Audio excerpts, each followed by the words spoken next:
Well, thank you so much. I'm going to be speaking actually about extreme stubbornness and a healthy disrespect for rules. I was just introduced as having dropped out of Cambridge. Well, before that, I went to Harvard Law School, but you're all applying to schools now, so I'll let you know. I was actually rejected from various parts of Harvard University 5 times. So I was rejected from undergrad, from the public policy school, and then from the business school 3 times, but stuck with it. So I moved to India to start what's called a car sharing company, which I'll explain in a second. But to back up a little bit, when I was at Harvard Law School my first year, this is about 4 years ago, I was speaking with someone who went on to become my mentor, the Vice Dean of International Legal Studies. And when I explained my idea to start a car-sharing company in India, he said, car ownership in India is such a huge status symbol. If you own a car, you're really somebody. And so people don't want to share, they'd rather own their own. I said, oh, come on, Professor. It is nothing compared to here in the US. Have you ever tried to take a date on the bus? Because let me tell you, it does not work. And this professor is a real scholar. He says, well, David, you realize you have to isolate your variables, right? It may not have been the bus. Meaning, of course, that the problem variable was me. So what could I say? It was the most educated takedown I've ever heard in my life. All I could do was stare at my shoes and say, that is so rude, Professor. But it was a valuable lesson in research methodology, and that professor ended up becoming a great mentor of mine. I took 4 classes with him.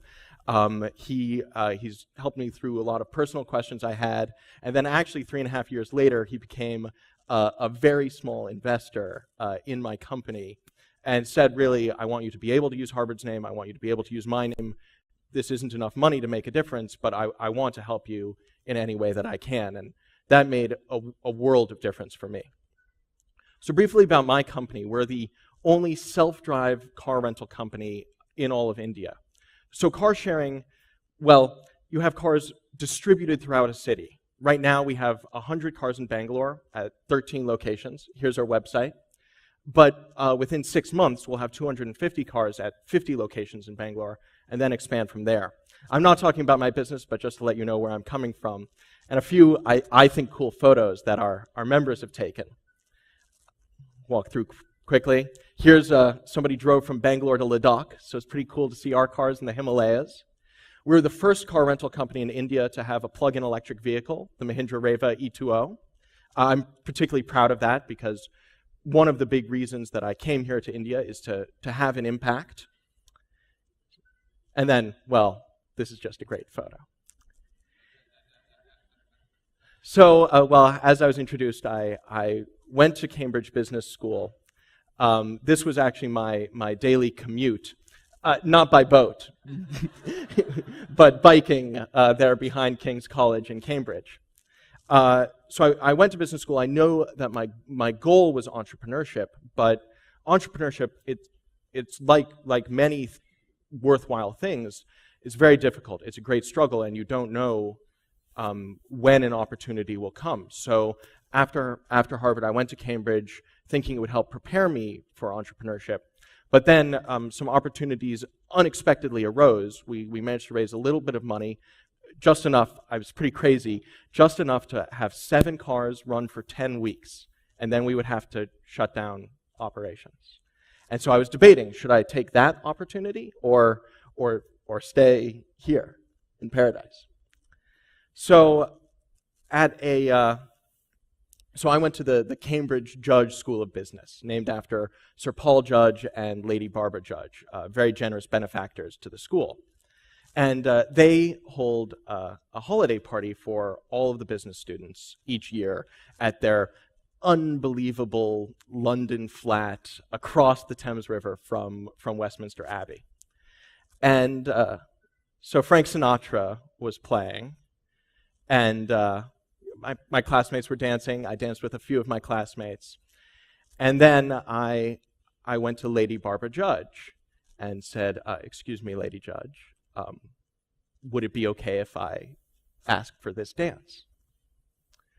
And she said, "No." And I think she decided she'd give me a few little bits of small talk. And so she asked me she asked about my background. And it turns out that we went to the same undergrad. Now, I went to Penn class of '07, and she went to Penn, I think, class of '67. But we were reminiscing about it, and it turns out that she endows the chair of one of my great mentors from undergrad. And so then we were talking about more and more things, and I asked her what she does now. And she said she's the UK Atomic Energy Minister.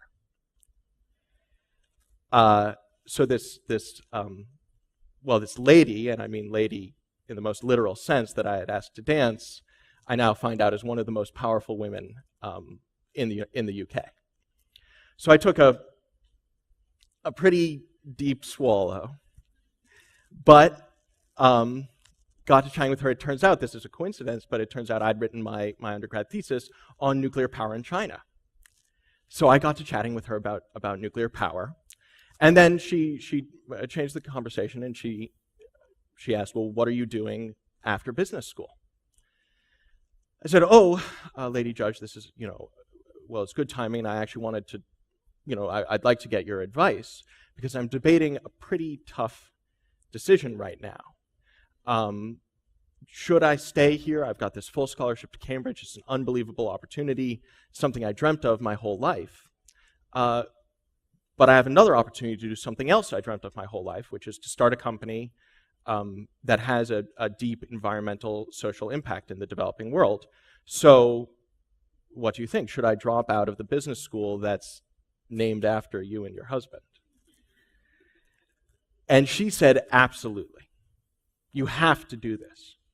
She said, "This opportunity she said, somebody else is going to take this idea and do it. It's only a matter of time. It might be 1 year, it might be 2 years, it might be 3 years, but you don't know if you wait a year, will it still be there?"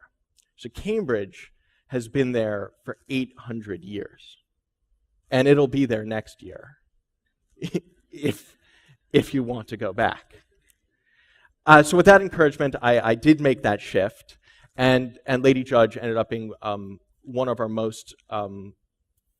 strongest advocates, one of our biggest backers, actually one of our biggest investors, but also a close mentor and a good friend, and actually introduced me to our hosts, the Kemkas. So I definitely owe her for being here right now speaking to you.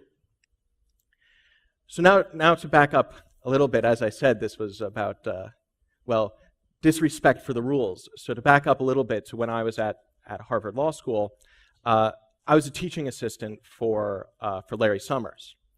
You may know the name. He was the Treasury Secretary under Bill Clinton and Barack Obama's top economic advisor. So the entire semester, I had told Larry Summers that I wanted to start a car sharing company in India.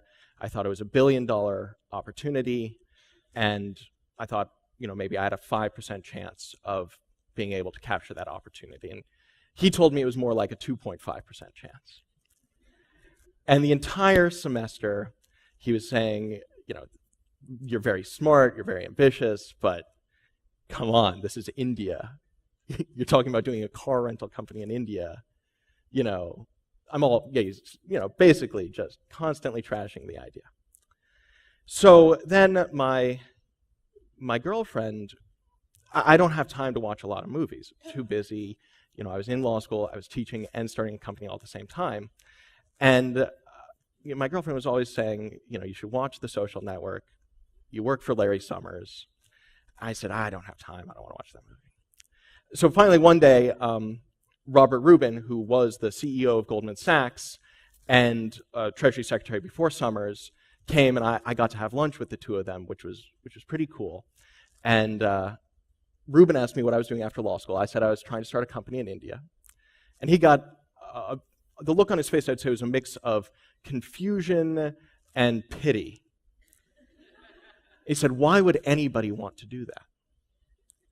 And before I could respond, Summers stepped in and he said, oh, Bob, once you hear the idea, I think you'll be much more incredulous.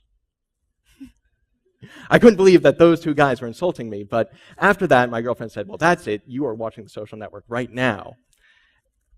And so you probably know Larry Summers as the president of Harvard. Here's an actor playing him in The Social Network, telling the Winklevoss twins that their idea would never work. So now fast forwarding about a year, having seen that movie, I wrote my old boss an email saying, dear Professor Summers, I think I'm proving you wrong. Here's all the evidence. Here's all the success we're having. And just keep in mind, you didn't think Facebook was going to be worth $1 million. And then it's not just disrespect. There was a little element of strategy as well, because I mentioned, as I said, my mentor from law school at that time had just invested, and so I included just a little tag to say, I think Professor Alford, and great honor, he's now backing us, et cetera, et cetera. And so Larry Summers ended up, I think, prodded by that insult and that example, ended up investing. And then, so that's where I am. If I hadn't taken those pretty big risks, if I hadn't sort of gone out of bounds with Larry Summers, Lady Judge, if I hadn't dropped out of Cambridge and all that, I wouldn't have started this company, and I would have, life would have been a lot easier, but I would have passed up a huge opportunity. Thank you very much. I really would encourage you to come find me. I don't want to cut off the questions, but we do have to keep to a schedule, so please come find me later. I'll really look forward to talking to you.